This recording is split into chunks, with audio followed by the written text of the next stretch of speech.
back to Ultimate Exotics. So in today's video we're going to be talking about the world's most popular pet gecko, and that is none other than the leopard gecko.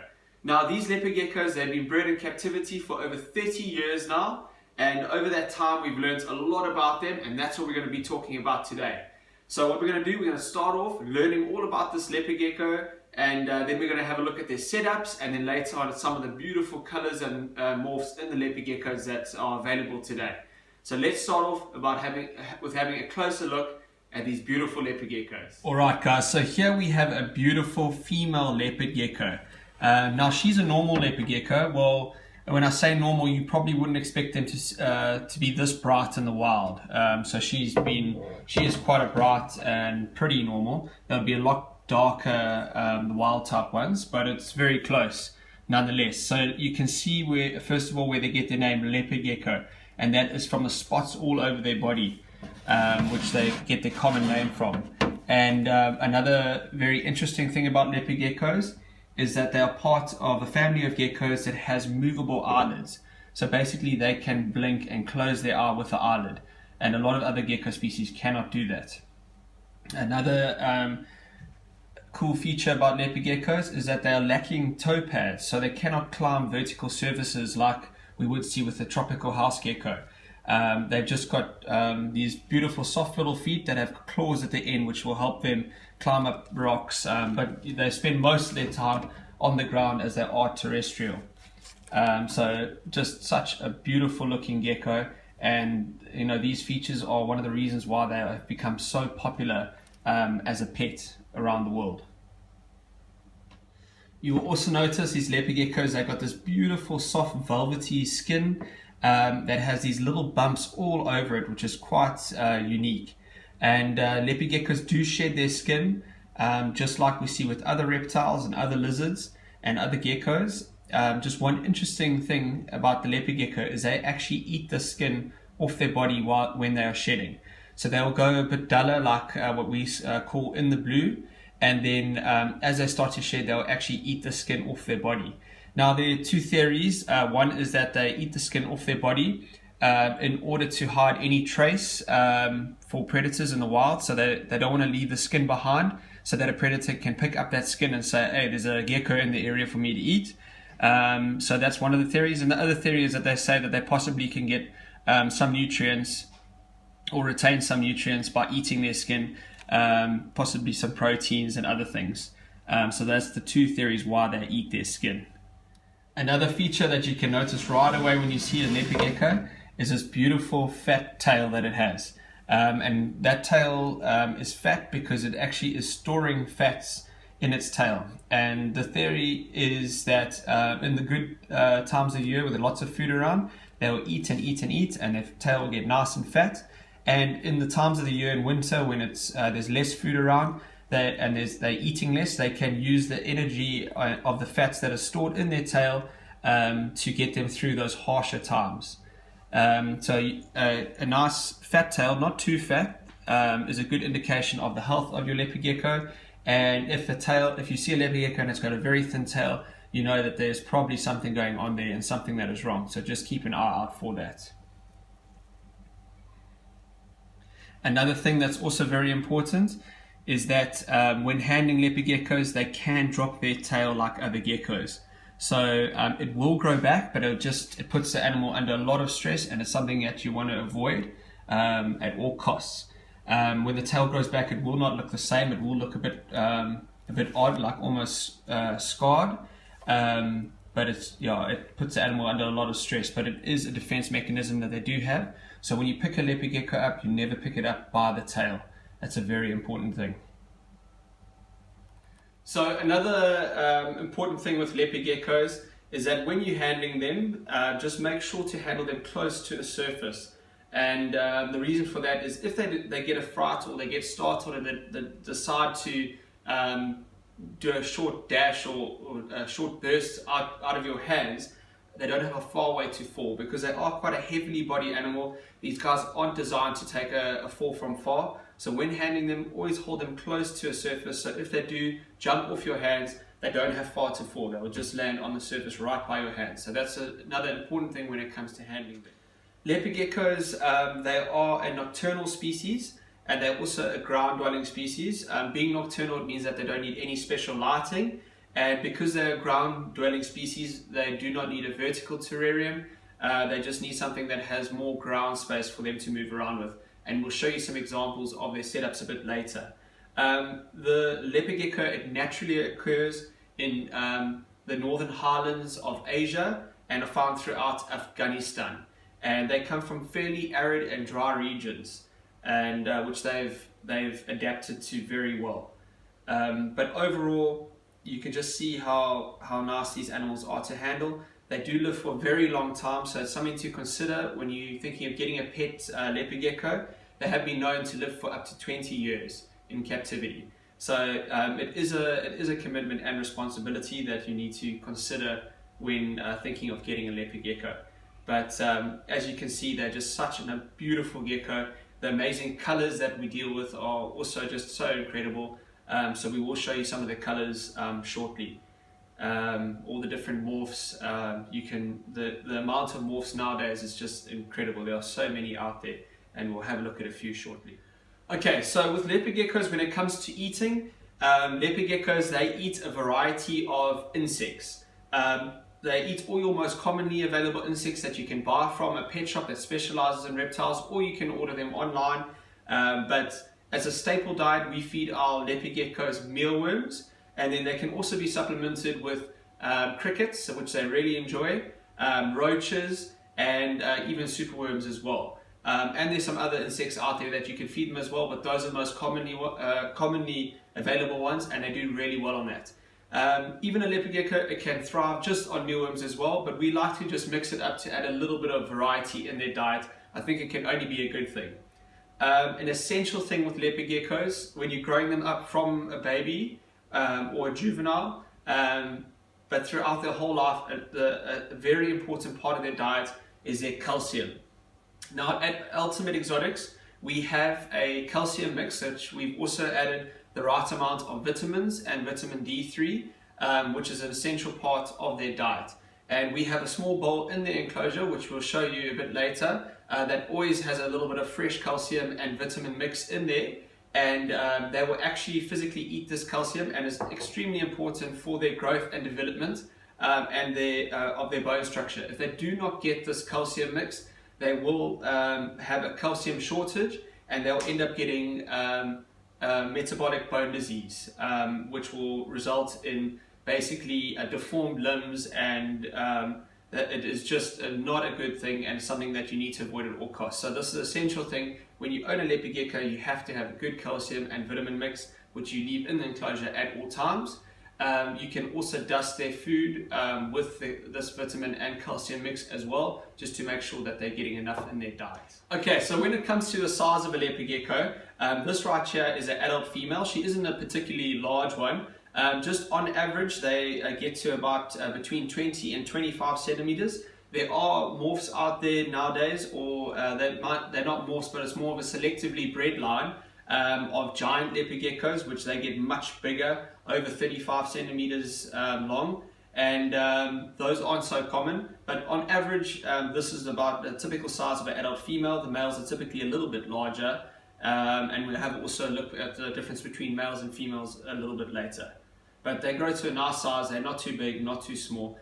So that's another reason why they're such a popular pet gecko, is they're just a very manageable size and easy to work with. Okay, so what we have here is we have a basic leopard gecko setup. Now, there are many ways to keep a leopard gecko, and they can be very elaborate in reptile display cages or glass tanks, very similar to this display cage over here. But for now, what we want to teach you is just how to set up a basic leopard gecko setup for a new juvenile. For an adult, it might need to go one size bigger than this cage, but for a juvenile or hatchling leopard gecko, this type of setup is perfect and ideal. It is very simple, but it works and it's very effective. So basically what this is, it's one of these desert dens. So it's got good ventilation in the lid to keep it quite a dry environment. Then what we have is we have our Humid hard, which has damp peat moss in it, and it mustn't be wet, it must just be damp, and that will create good humidity in there. And we keep that on the warmer side where we have the heat pad, which we'll show you in a bit.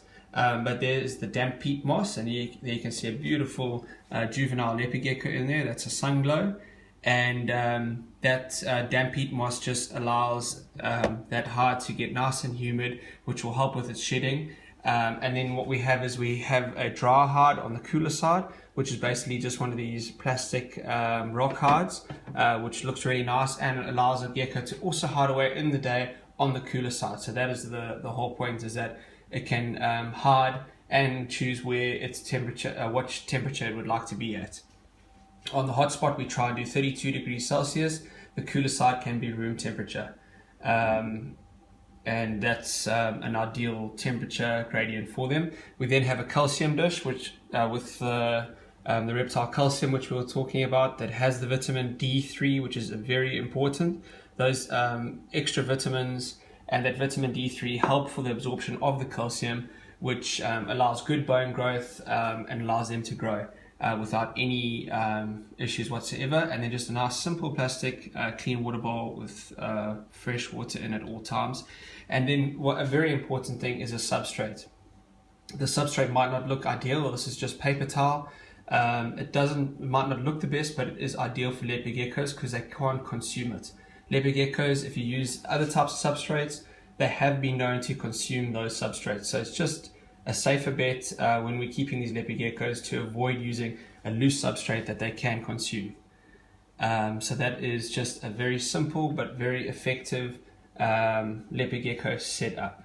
Okay, so when it comes to the temperature of the enclosure, like we said, on the warm side it needs to be 32 degrees Celsius, and we use a heat pad for that. This is just an example of a heat pad. We haven't connected this one up, but this just connects like you would a normal light, and there's the heat pad, which will get to about 30 degrees Celsius, and that when we put the enclosure down, we just put it on one side of the enclosure, so that will create a warm spot there, and then the other side of the enclosure will be cool. So if he's getting too warm, he can move to the other side of the enclosure to his cool hide.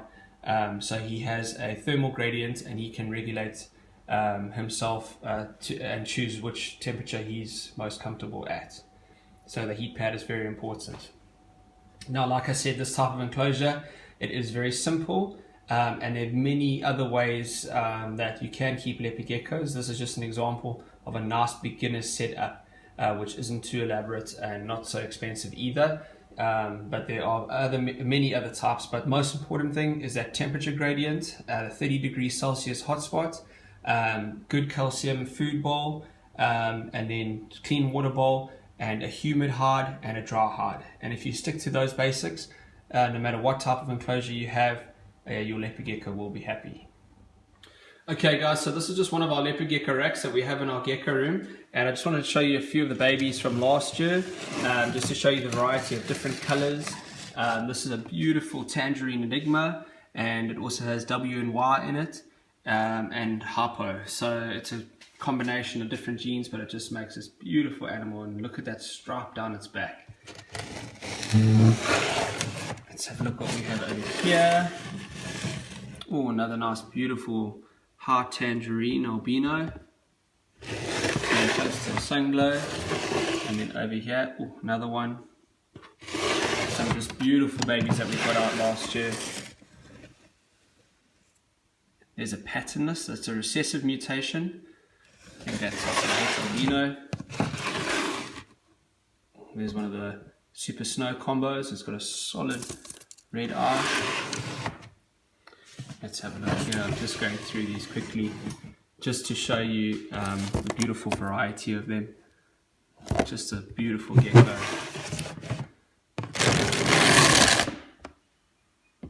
Look at that guy. That is just so beautiful. Also got Enigma in it, and W and Y.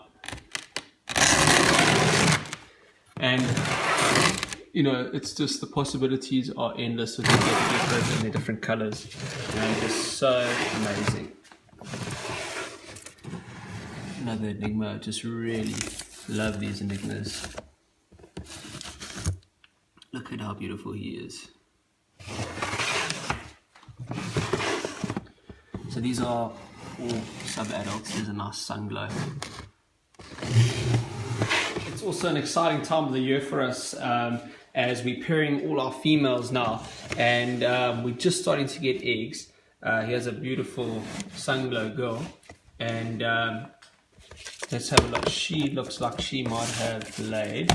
So we're just going to have a quick inspection. Now, how I can tell is all her peat has been pushed to one side. What they'll do is they'll dig a nice hole, move all the peat to one side, lay the 2 eggs, and then bury the eggs and push all the peat to one side. So let's have a quick look in here. Oh, and there we go. And these leopard geckos, they lay 2 eggs at a time,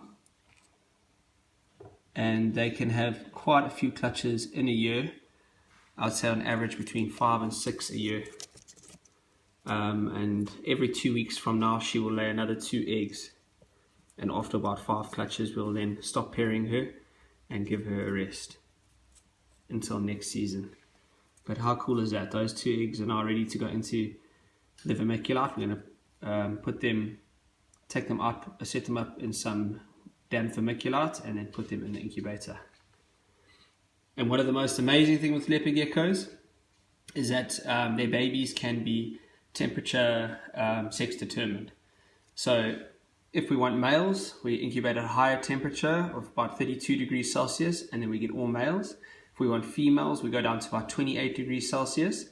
And if we want a mixed sex, we go between 29 and 30 degrees Celsius, and we can get some males and some females. So that is quite an amazing thing with this species when it comes to breeding them. Okay, and then this is a male leopard gecko, one of our adult males, and you can see that he is a male by the bulge just below his vent. You can see that big bulge there.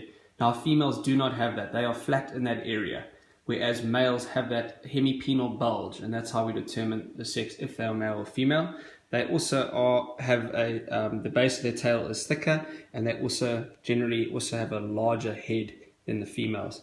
But that hemipenal bulge at the base of the tail, that is how you determine the sex of the male. Alright guys, thank you so much for watching this video. I hope you managed to learn something about the leopard gecko, the world's most popular pet gecko, in this video today. As you can see, there are just so many reasons why it has become the most popular pet gecko in the world. And I hope you managed to learn just a few basics about them in order to take good care of them and to make the right choices if you're thinking about getting a pet leopard gecko. Thank you so much for watching this video. Please don't forget to hit that like button, leave a comment below, and most importantly, please don't forget to subscribe. We'll see you guys in the next video. Keep well. Cheers.